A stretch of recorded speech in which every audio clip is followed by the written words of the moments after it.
much. Like I said, there's always a problem. Every week it's something, but we get better and better and better. And so thank you guys so much for your patience. I really appreciate it. And we're going to start the show right away because I'm going to get a beer. That's what I'm going to do. You guys, I have 4 fabulous people coming on the screen tonight to share some time with you guys and tell some true stories. And the first person coming to the screen, she's an award-winning screenwriter, a filmmaker, and a comedian who was named one of ISA's top 25 screenwriters to watch in 2019. She hails from the rural area of upstate New York, and currently this girl is a senior staff writer for the dystopian satirical news website, almnarchy.com. She's an amazing stand-up comedian and a very, very good friend of mine. You guys, please welcome my friend of 20 years, Wendy Wilkins. Yeah! Hey, the big reveal. Woohoo! Thank you, Christine. I'm glad you figured out the yay. Hi, everybody. Okay, so when I was 25, they found a large tumor on my right ovary. And yeah, that was a huge, big deal for me. I was in the middle of working like a production on a big production show that's like kind of cult classic, world renowned. And I was in the middle of that. I had no health insurance. I was here in LA. There wasn't like Obamacare or anything like that. And I got my yearly exams at the free clinic in West Hollywood, which mainly checked you for STDs and HIV. They didn't, I had very limited time for the lady issues. And so I had gone down the year before and everything checked out fine. And then, I went down again. It was like 15 months later. And you get seen by a nurse practitioner. That's who you get seen by. You don't get seen by a doctor. But that's okay. She was great. She like knew her stuff. And she had checked me out the year before. And all of a sudden she's like, feels like something there. And I was like, oh yeah, I'm just getting fat. Cause I would like walk in the mall and see my gut, like in the, the windows of the Gap and go, oh geez, I'm getting fat. God, LA, working in an office 18 hours a day. Ugh. She's like, no, there's something in there. I was like, what?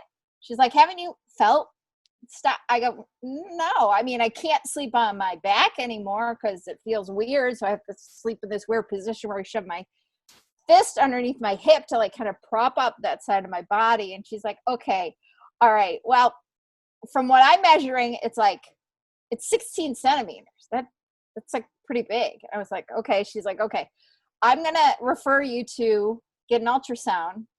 It's at this place down on Robertson. I said, okay. So I go down there and when I realized it's a teaching hospital for technicians, for ultrasound technicians. So I'm in the room and the teacher comes in and the student comes in. And then I quickly realize neither of them speak English as their first language and neither of them share a common language. So as the technician is doing her best to tell the student how to do it in both of their broken English, I'm just laying there while it's going on and going on. And so finally the exam is over and they leave, except for the student stays behind. And she looks at me and I just give her kind of a look and I go, do you know how big it is? And she just looks at me and she goes, very big. Just, okay, all right. So, all right, the next step is they send you down to county when you don't have money. And the great thing about LA County Hospital, it's also funded by USC. So you actually, all the USC doctors, which is one of the top medical universities in the country and medical schools, they do all their internship and field training at this hospital. So I got the best guy in the field for, for the lady parts. I'm like blanking on the name right now. I don't, whatever the word is that you take. Not obstetrician is coming to my head, but it's not right. So I get down there and because I'm working 5 days a week on this TV show. I have to go on the weekends. So it's pretty quiet, which is good. And I get this intern doctor who's in his last year. And, we're in there and he's super cool. He's got clogs on. I think he's probably gay, and he tells me the reason why he wants to become a gynecologist is because his mom and his aunt both died of uterine cancer, and he wants to, like, you know, take care of the world. I'm like, you're the best guy ever. And so so he takes my medical history, and in taking my medical history, one of the questions is, do you know how many sexual partners you've had? Now I'm 25, and I started having sex at 18. And so, yeah, you know, I know myself, and I'm a sexual being, so it's all good. So I've had some history, is what I'm saying. So I look at him and I go, and he goes, you can give me an approximate number. You don't have to. I was like, okay. So I gave him what I thought was slightly overestimated number.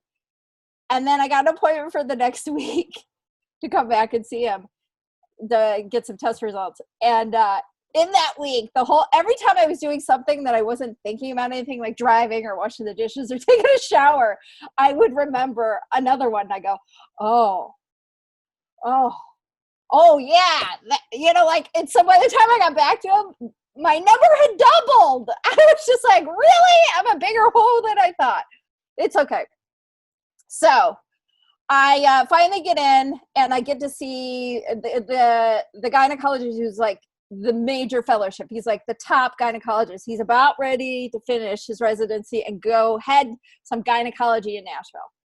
And so the thing is about county is, like, it's a lot of people, and it's a lot of people don't have money. And so you have to get there super early, and then you have to wait all day, and then you finally get in. And by the time he sees you, he's seeing about 18, 20 other people before you. So by the time he got to me, he was just like, hey, how you doing? And he wasn't short or anything. He just was like efficient. And he's just like, okay, well, there was a bunch of cancer markers in your blood, so we're going to have to send you up to oncology. And I went, wait, huh? I mean, it was the first time anybody said cancer, ever. First time anybody said cancer. And it was just like, what the, huh? Okay. And I had no idea what oncology meant. I really didn't. No one had ever told me oncology means cancer. Nobody ever talked to me about that. So I go up there, and they're like, yeah, it's bad. And he tells me, we got to get you in for an operation by the end of the week. It was a Monday. And I go, no. Can't we wait a month? I got to finish the show I'm working on. He goes, no. You can't. You have to come in by Thursday. I was like, what? He goes, yeah, it's that bad. Okay, so call my dad. He comes out, and we get to the hospital, and I get right in. It's like it's a Monday. I get in, and the thing is, every time there's a step, you have to give your medical history again. There's somebody else asking you for the medical history. So we're in the night before for the operation. My dad's there. We've been hanging out, and another administrator comes in to take my medical history, and she goes, do you want your dad to stay? And I was like, I knew all the questions, even the sex one. My parents are very open about that, so I wasn't like worried about that, giving a number or anything. And I go, no, it's fine. He can stay. And so she goes through the questions, and one of the questions I knew was going to be a red flag was, have you ever had any abortions? And I hadn't. So I was just like, no. And even though I knew I was fine with that, I looked at my dad, and he was just like stone faced. But I know inside he was like, oh, thank God. Thank God. And so the next question was the number of people you've had sex with, but she switched it up. And I was prepped for the number, prepped to say the number, but she switched it up, and she goes, you haven't had a lot of sexual partners, have you? And I said, oh no, I have. Because under pressure, I tell the truth. So again, my dad was stone-faced, nothing. And then the last question was, before she was leaving, she's like, do you have any religious affiliation? I said, no, I'm an atheist. And she leaves. And it was like, beat. And then finally my dad turns to me, and I'm sweating bullets because I'm like, I know it's going to come. And he goes, you don't believe in God? I'm like, I thought you were going to bust me on how many people I've slept with. And he goes, no, that's your business. I'm like, but Yahweh, is it? So that was that. So anyways, did the operation. The doctor said it took 45 minutes longer because I had too much muscle in my belly. I did, because I was an athlete, but yeah. And it came out 22 centimeters. It looks like a chicken. I had them take pictures. It looks like an uncooked chicken, like a plucked uncooked chicken. It was insane. And it was a breath away from cancer. Afterwards, you know, you're laying in the hospital bed with stitches and everything, and they really only shave what they need to when you get something done in that area. So I didn't have a full, you know, Brazilian or anything. Is that what it is? So every time I went to the bathroom, for some reason they also had like full length mirrors directly across from the toilet. So every time I went to the bathroom, it looked like a 30-year-old Amish guy looking back at me, which was, you know, funny.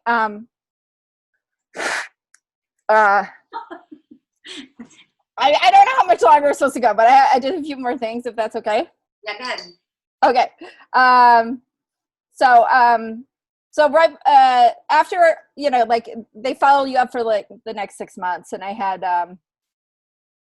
so like we left. So finally on the last day I was able to leave, and my dad had to go to the airport right after. So he got me home, or he was supposed to get me home, but he's like, I've been passing this restaurant. I really need to go. I love this restaurant.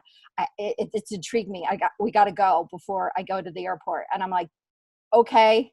And so we end up going, and I'm sitting there at this restaurant with 32 stitches in a sizzler, in a freaking sizzler. And I'm like, I can't eat. But I have no underwear on because I have staples up and down my gut. And I'm just like, Dad, just eat your steak. Just fucking eat your steak. So 5 years out, I don't have cancer. I remember the doctor like a year out was like, hey, now you should start thinking about having kids soon. And I was like, I should start thinking about having a date first. So, but since then, I've had 2 more things grow in me. So it's basically wiped out everything in my gut, like my lady parts. I haven't been able to have kids, can't do it. I went through menopause super early. It screwed with my digestive system. For a couple of years, I was shitting my pants randomly. It was awful. And then the last 2 years, I haven't had my period, and it's been great. But a week into quarantine, guess who got her period?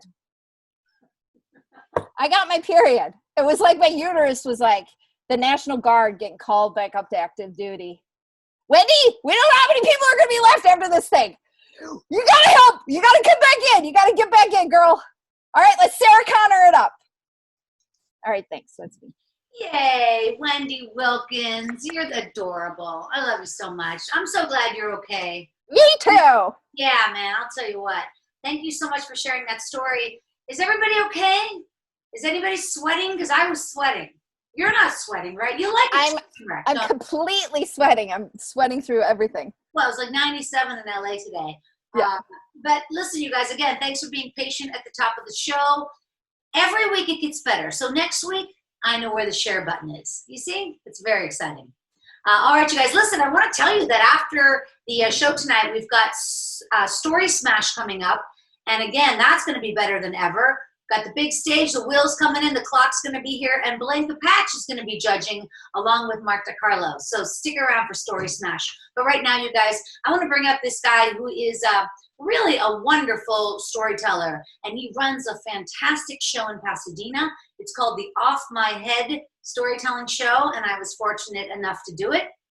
He also wrote a book titled Off My Head and Over the Fence. Off My Head and Over the Fence. It's available on Amazon. All right, you guys, wherever you are, put your hands together for my friend, Ty Fance. Something I say all the time.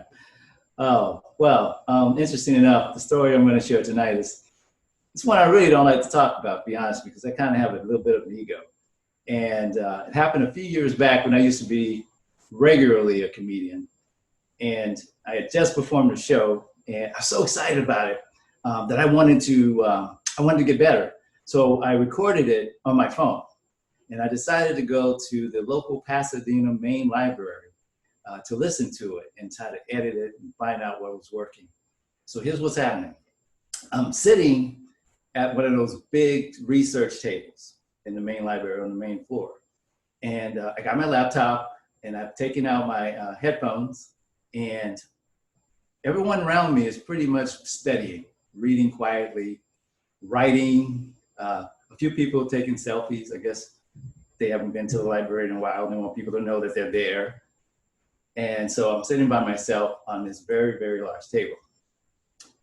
I start to play the tape, but I can't really hear it. So I turn it up a little bit louder. I still don't hear it that well, but I can hear it enough.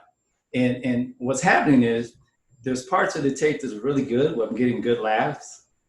And there's parts that I'm kind of cringing about because I either forgot a joke or I was stuttering or I was thinking about something else and I misspoke. It just, the kind of things that happens when you're trying to be funny. Oh, by the way, I've given up being a comedian because it turns out you have to make people laugh to be successful. But this particular day, I was in it, man. I was writing the story, these jokes, and I was listening to the tape. And I was laughing at the things that felt good, and then the things that were kind of weird. Again, like I said, I was cringing. And at one point, I looked up, and about 3 tables over, there was about 2 or 3 young ladies who I thought was checking me out. Of course, why not? I got an ego. And so I looked up at them, and when I did that, they turned away. I'm like, oh, whatever. I guess they're not really interested. So I went back to do my thing. Now, because it's all about me, right? So I'm listening. I'm still having a little trouble hearing, so I turn up the volume one more time. And I'm listening, I'm laughing, I'm writing notes, listening and laughing, writing notes. And there's a really good part where the crowd gets a joke and they're all laughing at the same time, so it's pretty loud.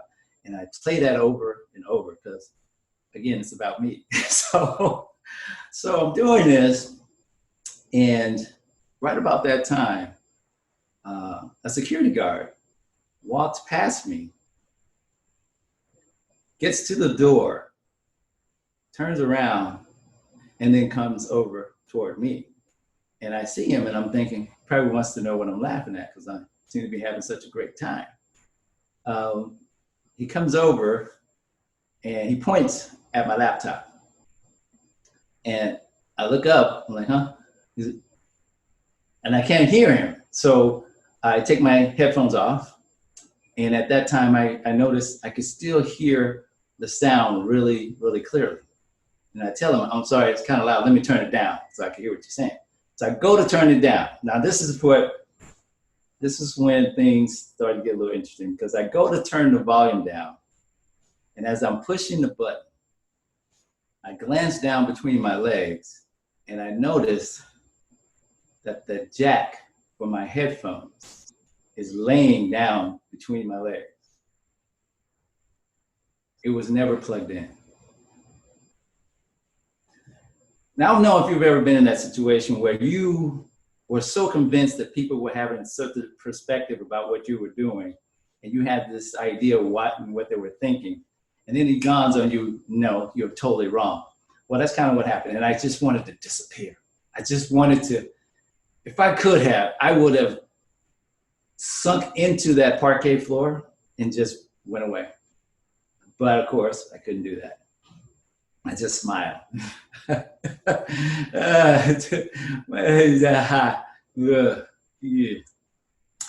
So what I ended up doing after that is I packed up all my notes as professional as I could.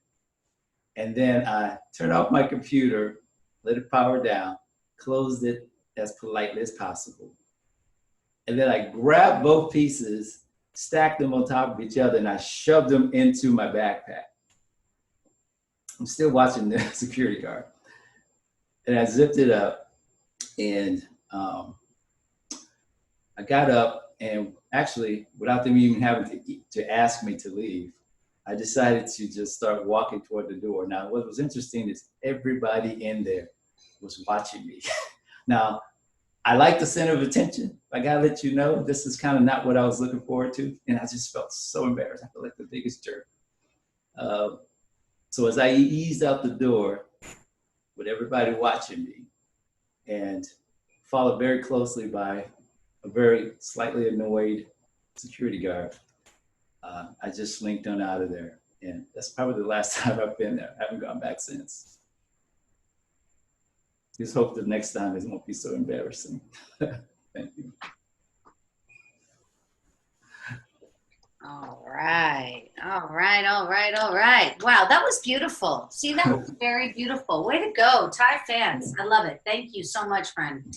I really appreciate you sharing that story. Remember, you guys, Story Smash in the after show, and that's always fun. Oh, and guess what? This month I'm celebrating my 10-year anniversary with Storyworthy, like you don't already know that. And this week on the show, I have Kevin Nealon. So make sure you guys tune in on Tuesday for Kevin Nealon on Storyworthy. StoryworthyPodcast.com. Yes, I'll put it in the chat. Okay, so you guys, over the last 8 weeks, I've been talking to you guys a lot about my life. And I definitely shared with you guys some airline stories because I was a flight attendant, right? I was a flight attendant for 7 years. And, it just gets, it got really redundant because it's definitely like waitressing in the sky. And I really wasn't fulfilled as a flight attendant. I mean, some people thought it was glamorous. And if you think going to Tampa 14 times a month is glamorous, then okay. But I was over it. And I really wanted to help people. I wanted to do a little more than just serve people, And every day, I lived in Shadyside in Pittsburgh at that time. And I would go through the University of Pittsburgh every single day on my way home. And I saw a sign one day at the University of Pittsburgh for the Peace Corps. And I was thinking, boy, that would be like the direct opposite of being a flight attendant, I would be able to settle down for a while. I wouldn't have to travel so much. I could just kind of unpack and live very simply. And anyway, so I walk into the Peace Corps office because I'm like, peace. Who doesn't need a little bit of peace? So I decide to go into the recruiting office. And I sat in front of the recruiter and I said to her, how can I help our country? How can I serve in peace? And the recruiter, she set in front of me a piece of paper with about 60 careers on it that I could choose from. And I'm looking down the list and I'm like, yikes, because, I'm not a healthcare worker. I'm not a construction worker. I don't know small business management, and I'm definitely not into animal husbandry. And she can see that I'm kind of getting a little deflated. And then she says, Christine, you know what? Actually, you speak English. And I say, yes, I do. I speak English good. Well. And she says, you could actually teach English as a second language. And so I got really determined. And I took a course to get my certification in ESL. And then I had to volunteer for 6 months. The Peace Corps put me through 3 different interviews. I had 2 physicals, jumping through a lot of hoops to get into this thing or to try to join. They say only about 3,000 people get accepted every year out of like 50,000 applicants or something crazy. And anyway, long story short, a year goes by, a whole year goes by, and I'm still flying the unfriendly skies. And one day, finally, I get a letter in the mail, and it's from the Peace Corps. And guess what? They like me, and they accept me, and they send me to the Kingdom of Tonga. The only question is, where the hell is Tonga? Well, Tonga, ladies and gentlemen, is in the South Pacific. It's just south of Fiji, north of New Zealand. It's really a cluster of islands, of about 200 islands. Only 30 of them are inhabited. There's only 100,000 people in the whole country of Tonga. 100,000. The whole country, the population, everybody, they could fit in a Rose Bowl. It's a small country. And where I was being sent, I resigned from my airline job. I traded in my Navy pumps for Teva sandals, and I traded in my rolling suitcase for a small backpack with just my necessities, and I resigned from US Air, and I accepted the position to go to Tonga. So, I fly to Tonga, then I got to fly to a smaller island, and then I get on a boat, and then I get on another boat, and now my tiny boat is approaching the island of Otea, where I'm going to live for the next 2 months. And the island of Otea, there's only 67 people there. 67. And as the boat is drifting toward the island, I'm looking around, and it is beautiful. Come on, it is towering palm trees and bright blue sky, and the water is crystal clear. You could practically see to the bottom of the ocean. It's just exquisite. And I start thinking, I can't believe everybody was telling me that I was going to rough it. I mean, are you kidding me, man? I'm landing on Fantasy Island. I hit the Peace Corps jackpot. Peace to you and all of you guys. I was psyched. And then I heard the music. The people on the island, I could see these villagers on the small dock, and they were singing. They were singing for me. And it was beautiful. And I look out over the island. There's nothing over one story, not very many structures at all. And I think, oh my gosh, there are no airports and no boyfriends and no beepers and no hotels. And I had my backpack with me with a Walkman. And I got to tell you guys, when you're leaving for 2.5 years and you have a choice of music, you got to be very, very choosy about what you pick. Anyway, so now I am getting closer and closer to the island, and they're singing, and then we pull up on to the shore, and I get out of the boat, and these little children come around me, and they put these leis around my neck made with like the sweetest orchids you've ever smelled. And then I meet this homestay family that I'm gonna live with. It's a mom and a dad, and they have 2 little kids. The kids are like chasing around the mom and peeking out from behind her skirts. They're super cute. The Taufa and Khaleesi, my homestay parents, they led me into this church that was very close by. And I walk into the church, and the first thing I see is this huge feast laid out on the floor. There's no table, there's no chairs. They sit on the floor and on this mat, and there's just more food than I've ever seen. It's root crop. It's a lot of fish. It's watermelon. It's a lot of mango and pineapple, and there's a huge pig like on a spit in the center. And I look around, there is no silverware. They eat with 3 fingers in Tonga, 3 fingers. When I was a flight attendant in first class, we spent like 2 hours in training on silverware placement. And then you look around this feast and there's no silverware. The little kids in the village, they had to stay outside while I was like in this church with these elders. And the little kids kept poking their head into the church, these big cutout holes, and they would look at me and they would point at me and they would giggle and they would talk about the Palongi. That was me, the white person, Palongi, and they would just smile and laugh, and I'd wave, and I felt like a rock star. It was just great. And then the different the elders of the village would get up and start giving these speeches. I mean, I don't know what they were saying. I have no idea. The language barrier was huge, but I knew they liked me, and they looked at me, and they wanted me to be there, and I was there, and I was so happy. And then all of a sudden, I start hearing this rain coming down on this tin roof in this church. And then all of a sudden, the energy in the room just shifted, and everybody started like hurrying up and cleaning up quickly, like something was about to happen. My homestay mom and dad and those little kids, they kind of take me by the arm and they lead me back outside. And something was happening all right. What had been like an island paradise an hour before was now super dark, and it was pouring rain. I've never seen rain like this. I stepped out of the church and my foot automatically sunk into the ground and up into the mud and up way up to my ankles. I could feel my tevas just like getting sucked into the mud, and I prayed that the Velcro held firm because these shoes needed to last me for 2 years. And then I looked at my parents and the little girl and the little boy, and they weren't wearing any shoes. In fact, nobody was wearing shoes. I had the only shoes. So I follow my family through the mud, through the village to get to their house. And it's just pitch dark and the water is pouring down. And the 10-minute walk takes it seems to take like a half an hour, but it's probably only 10 minutes. And we get to their little house. It's one room. It's made of cement block. When they open the door, I kick off my tevas because they're full of mud. And I walk into the room, and it has one light hanging down from the center. It's a solar light. And in the room, there is very, very little. There's a picture of the king on the wall, King Taufa Tupo IV, a very heavy king.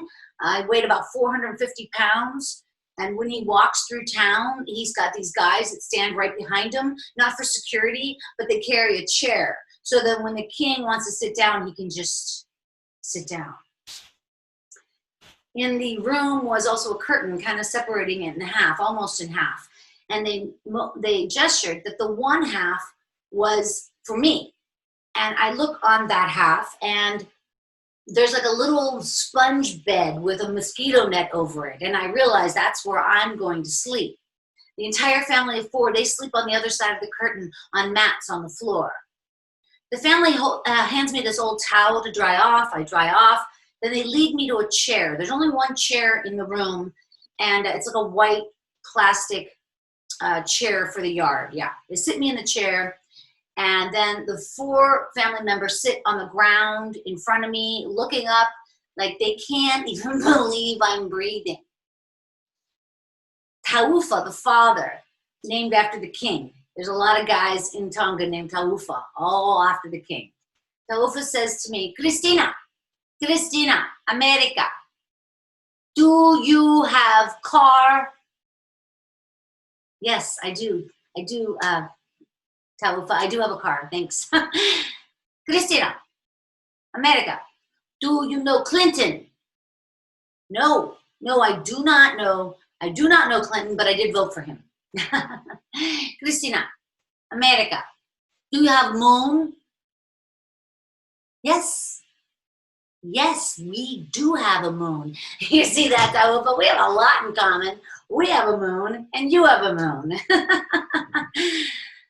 Next, I have to go to the bathroom. So I say, hey, you guys, I have to go to the bathroom. But of course, they don't understand me. So I start doing the international pee-pee dance. And Khaleesi, the mom, she realizes.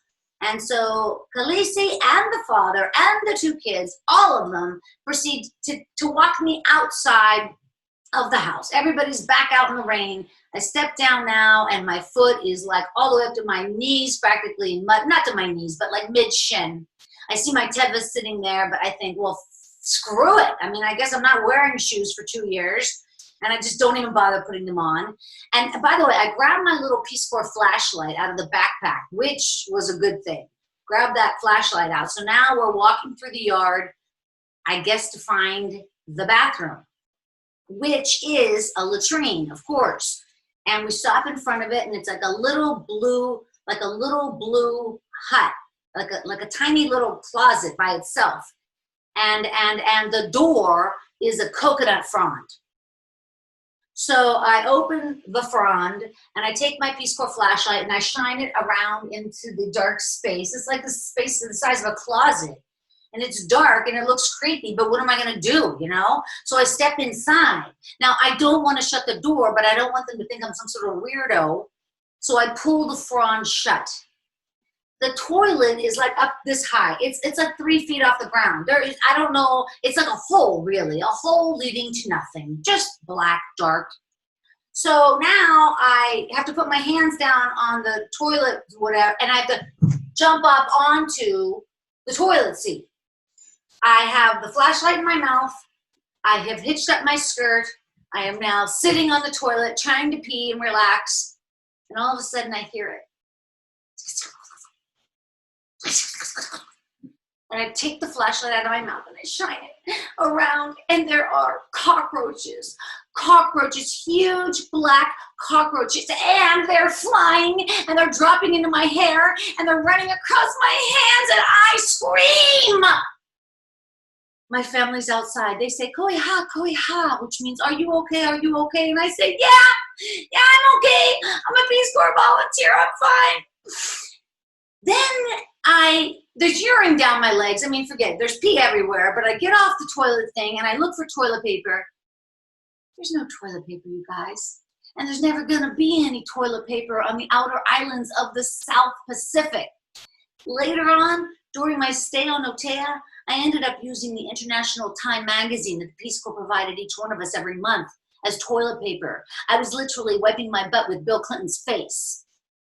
I jump off, and now I'm just completely disorganized, and I fall through the palm frond. I am laying in the mud. The rain is coming down, and my family looks at me like I am from another planet, which they think I am. All right, now we get back, they pick me up, they brush the cockroaches off me, they dry me off, we're back inside, and I say to Khaleesi, can I,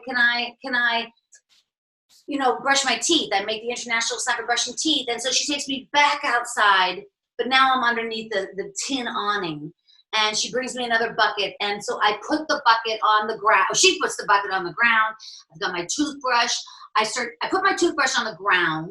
I start splashing my face with water,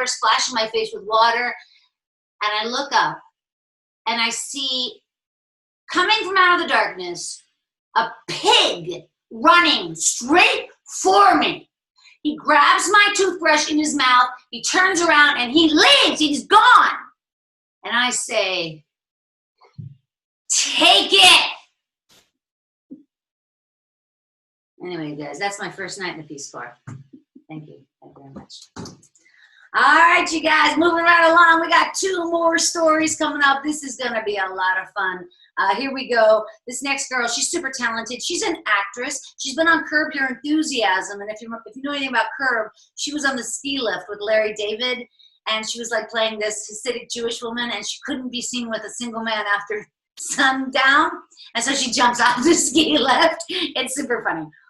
Anyway, listen, I gotta tell you, this girl has had a plethora of solo shows. She's so incredibly talented. She's got a lot of amazing characters. Variety magazine said Bahr has more voices at her command than a symphony orchestra has strings. How about that?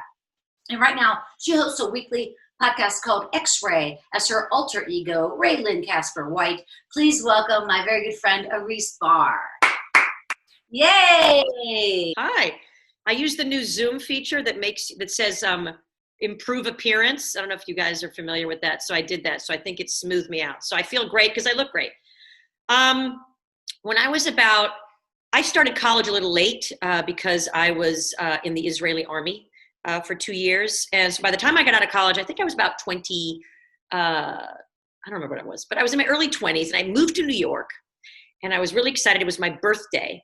And a friend of mine from college also lived in the city. She was in medical school. And someone had given me a book of New York erotica. Now, I was, sexually active in college, but I was a late bloomer. And I didn't do any crazy stuff in college. I mean, you know what I mean? The most I did was like talk during sex. That was like something really groundbreaking for me. But this erotica thing, I had a few friends over at my house, at my tiny house. It's an apartment in New York. It's 200 square feet and you pay $3,000 a month. But the book, this little kind of pink coffee table, little pamphlet, spoke of the only club in New York City where you can actually have intercourse. And that sounded amazingly edgy to me.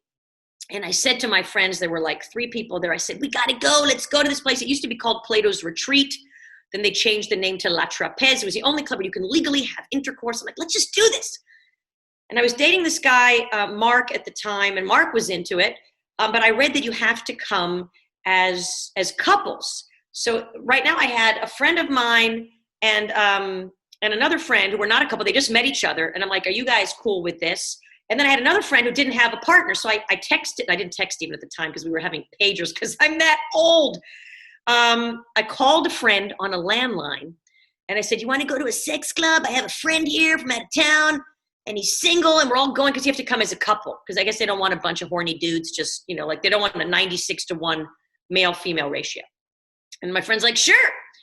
But I was really the impetus. I was really excited about this. My friends were like, okay, it's your birthday. We'll do what you want to do. But no one was, and especially they're strangers to each other. It wasn't like they were, but they were, they were trying to make me happy.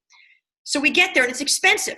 I mean, it was like, I don't know, it was like $100, $200 a couple. And, as college graduates, this was a thing, but we did it and we walk in and this place is old and a little crusty. Okay. Like wood paneling, you pay, you walk in and there's like a little entrance area, like a lobby, shall we say, like a rec room with more wood paneling. There's a spread with like veggies and a sign that says, please don't approach the dip naked because nobody wants any accidentes in the dip. And there's like a little TV screen with porn. That was like the entry. So it's kind of a soft landing, right?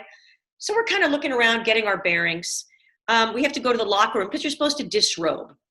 And so we go to the locker room, and we are clearly the youngest and most attractive people there. Not to toot my own horn, but if you had seen the people there, you would have been like, yes, Iris, you were clearly, I mean, we were like young, and yeah, we were attractive. What are you going to do? So everyone was kind of like, yeah, because most of these people were not young and attractive. A lot of these people were accountants, maybe in town from Wisconsin, and prostitutes, a lot of prostitutes, which were clearly, wasn't a no-brainer there. So we undress, and we're kind of being eyed, but whatever, and I'm feeling uncomfortable. And they give us these like green towels. It's not like you're going to a nice spa where you get, nice, fresh, crisp white towels. These are an olive green towel. I don't know about the thread count. Do towels have thread count? They have thread count too, right? Not plush. We're not talking about Ralph Lauren here, okay? This is more like of the Walmart variety. So we put our towels in. I'm feeling very self-conscious all of a sudden. And we enter the club. We enter this room, and we're all a little nervous. I think we're all nervous at this point. We enter this first room. It's a very large room, full of mattresses and mirrors. It's a completely mirrored room, ceilings, walls, and about 100 people just fucking.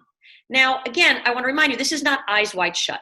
These are a lot of people you really don't want to see fucking. You have no desire to see them naked. You have no desire to see them in a tank top. But we're all standing there and kind of horrified at this point. And I look around at my friends, and no one has any desire. No one's feeling at all titillated. We're all kind of like we walked in on our grandparents even. Okay, we have parents, fine, not grandparents. So someone says, one of the other people under 60 says to us, there are semi-private rooms upstairs. Check those out. And I was like, let's go to the semi-private rooms. So we go up the stairs. On the way to the stairs, there's an OBGYN chair with stirrups in case that's where you get your kicks. That chair was empty. It was the beginning of the night. We kind of came at opening. I was so excited to get there. The minute they opened, we were like, So the OBGYN chair is empty. No one's getting a pap smear done. And the semi-private rooms are designed kind of like a boxing ring. So there's again, wood paneling. They were big on the wood paneling with green, the same delightful olive green mats. So there's now mats on the floor in case you want to do an exercise routine. And the viewing area. So there's people that can stand around the wood paneling, and then the action happens on the mats. Again, it was empty. No one had entered the semi-private rooms yet. So I'm sitting there with my friends. So we're now 3 couples. And everyone feels weird. And I feel weird getting naked in front of my friends. These are people that it's weird. It's a little weird. But we get naked. Now, my boyfriend at the time, Mark, he's into it. He's like, so he starts kind of making out with me, right? And I'm like, okay, I'm trying to close my eyes. He's like, just close your eyes. Just get into it. So he's trying to kind of, sex club whisper me. And so I'm trying, and we start making out. Again, we're on the mats. We're all on this mat next to each other, okay? We're making out, and I open my eyes, and I see a man, an old man, kind of like an anorexic Santa Claus, looking at us, jacking off. Literally, this is what's happening. So I open my eyes and I see this guy jacking off. I'm like, okay, stop. I can't take it. It's too much. This is too upsetting. It feels really weird and creepy. So I say to Mark, I'm sorry. I can't get into this. I'm not feeling it. It feels weird. I'm worried about the mats, how sterile. This is pre-COVID. I'm still worried about sterilization, right? So he says, okay, let's go.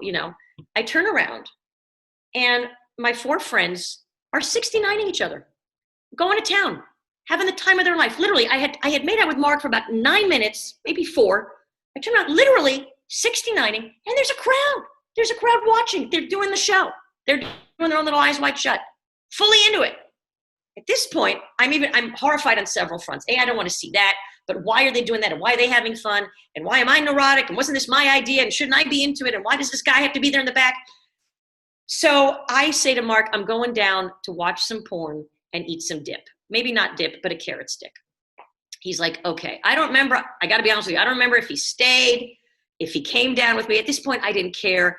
I was horrified by the whole scenario. I go back down. I kind of block my vision of the OBGYN chair. I don't want to see any of this at this point. And I sit there and I eat celery and carrots and watch porn, which again, I'm not into. It's like porn. It's like that full-on anatomy, the close-up on the labia with the thing, and it's all there, and I don't need to see that. And now I'm worried about the carrot sticks too. Like, I'm just feeling like a miserable birthday. So I say to them, I want to go. I want to go. So I go back upstairs and I have to interrupt them in the middle of their act because I'm like, I don't want to sit and wait anymore. It's my birthday. This is my time. So I tap my best friend on the shoulder. She's literally with her head, you know, where her head is. And she looks up and I go, can we just go dancing? And she goes, yeah, sure, no problem. So she disengages. I think the guy was more upset than she was. A lot of the audience was very upset, apparently. I mean, this was quite a good show. And we all left and went dancing. And that was my birthday. And I've not been to a sex club since. That's it. That was amazing. Thank you so much, Iris. Thank you. There's some good messages there in the chat. Check the chat. There's some good stuff in there about you. Everybody started laughing at the same time. It's funny. All right, you guys, we have one more storyteller, and then it's time for Shotgun Storyworthy. No, it's not called Shotgun anymore. It's called Story Smash. I had to change the name. It's not fair. I know. The gun nuts, those folks, they ruined it for me. I was saying Shotgun Storyworthy, you know, like a shotgun wedding or a shotgun pregnancy, or you know what I'm saying? I wasn't saying, but anyway, Story Smash, that's the new name of the show. It'll be up in just a minute. I hope you guys can all stick around and play. Right now, you guys, this final talent coming on today's show, he's an amazing guy. I love him so much. He does it all. He's an award-winning host on ABC's Windy City Live in Chicago. He's also a best-selling author. And he's hosted many shows, over 1,000 episodes of Studs. Do you remember that show, Studs? And he'll be judging Story Smash today in the after show. And get this, you guys, this guy's also now a cartoon.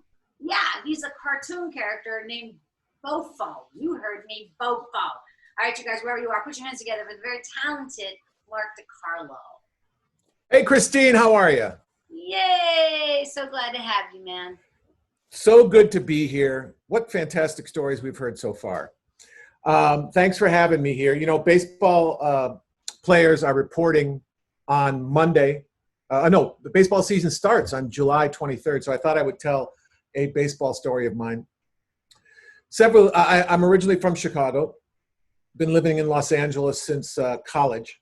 And every year when the Cubs come to town, we go to Dodger Stadium and we watch the Cubs lose to the Dodgers typically. So this one year I'm there with my two younger brothers and a bunch of our friends, and Dodgers are killing the Cubs. It's the 7th inning. Everyone's drunk. We're down right behind the Dodger dugout. So we had good seats. We're about 15 rows up. And there are these two young college kids, couple rows in front of us, and they're hammered, hilariously hammered, talking trash, doing crazy stuff. The 7th inning, they moved down to the front row, right behind the dugout, and me and my brothers, we follow them down, and we're right behind them. So we start talking to them, and they're the kind of drunks that are drunk but not obnoxious, and you can make them do stupid stuff. So we were doing that and really enjoying the game and enjoying the repartee. So this is a while ago. Bill Russell was the manager of the Dodgers at the time. So we're talking, and you know, I talked to one of the guys. I'll give you $10 if you stand up and start barking like a dog. He looks around, stands up. I give him $10. He buys himself a beer. So they were like our toys. They were like our toy robots doing crazy things while the game goes on. So in the 7th inning, Bill Russell goes out to make a pitching change, right? Russell walks out to the mound, and he's going to pull the pitcher, wait for the new guy to come in, and then he's going to come out. So Russell's on the mound. I lean forward, and I say to the guys, I will give you $50 cash, and I show it to him. $50 cash if when Russell comes back off the field, you jump up onto the dugout. You'll get tossed if you do that, but I don't think they're hip to that. Pull your pants down and moon him. Just stick your ass right in his face and moon him, and I will be king of the Chicago Cub fans. I'll tell this story forever. No, I can't do that. No, I can't do that. No. And Russell's got the change. It's done. He starts walking. I'm like, come on, he's right there, literally like right there, right in front of us, walking back towards the dugout. No, I can't do it. Finally, his friends goes, $50? And I go, yeah. He goes, okay. The kid jumps up on the dugout, pulls his pants down. He's wearing shorts. Turns his butt towards the pitcher in the stadium and starts slapping his ass, going, Russell, Russell, Russell. And from my vantage point, all I can see is the guy's spread legs and, you know, his sack just dangling in my view. Like, Russell looks up, sees his nutsack, and laughs and walks in the dugout. Lickety split, security comes. They grab the kid. They start dragging him up the aisle. And as he walks by me, me and all my friends and brothers, we're laughing hysterically. I take the $50. I stick it in his pocket. We have a great time. The rest of the game, Cubs get pantsed, and I go home. This is while I was doing studs, by the way. And we didn't do 1,000 episodes, just 600.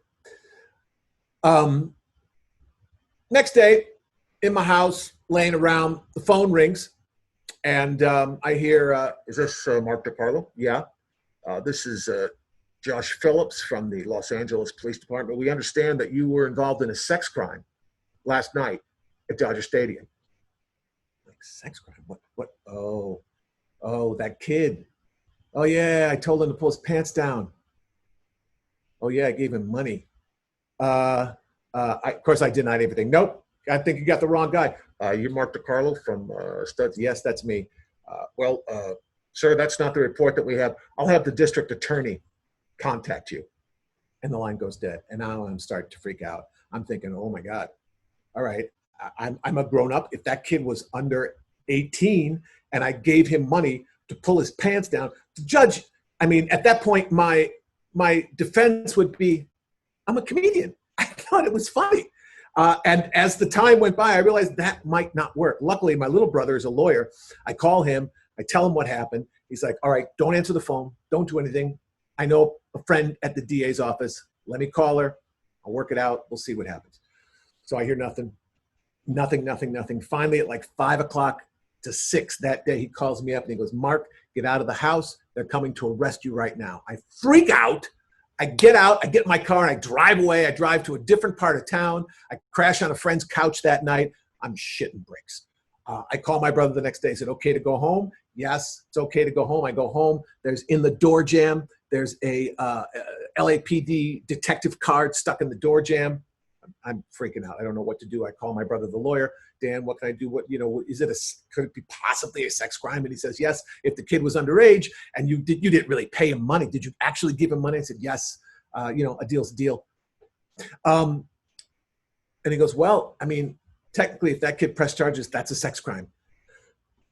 I didn't know what I didn't know what to do. He goes, just stay there. Let me tell you what, I'll call the DA and try and explain the situation, talk to them, and try and get you off with something. You can be on the call, but mute your phone. Don't listen.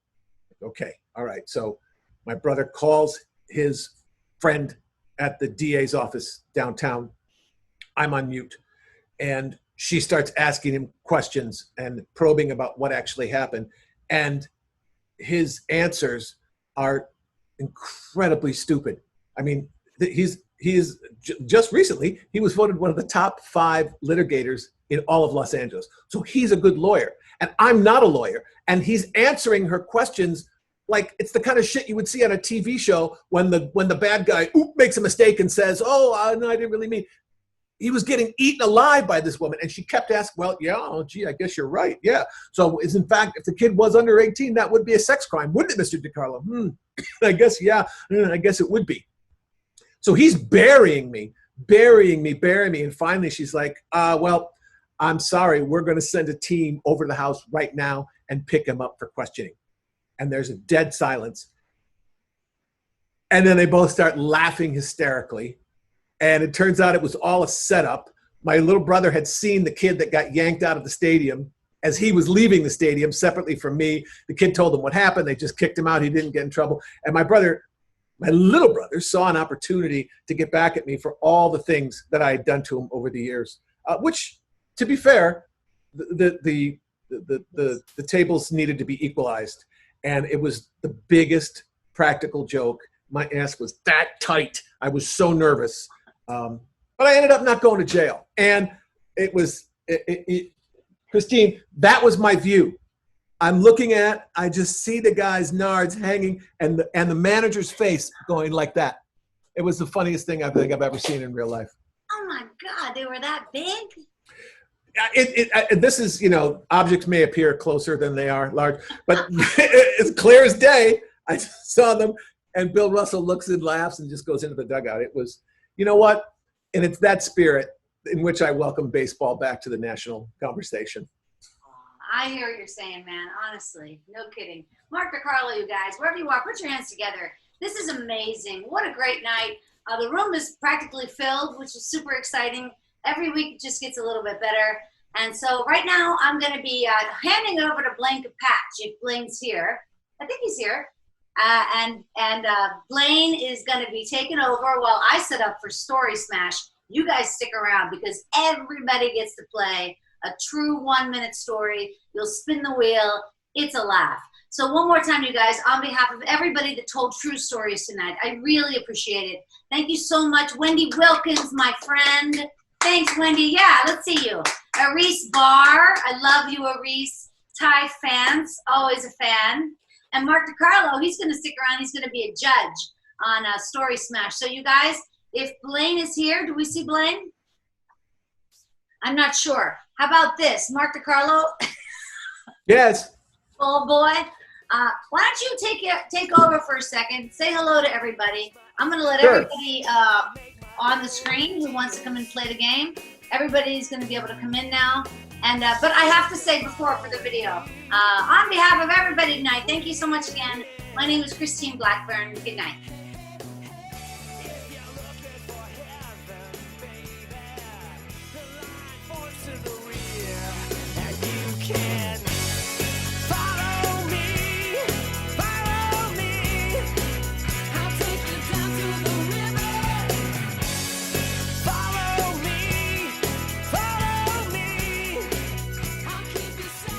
Thanks for joining us on the Storyworthy podcast.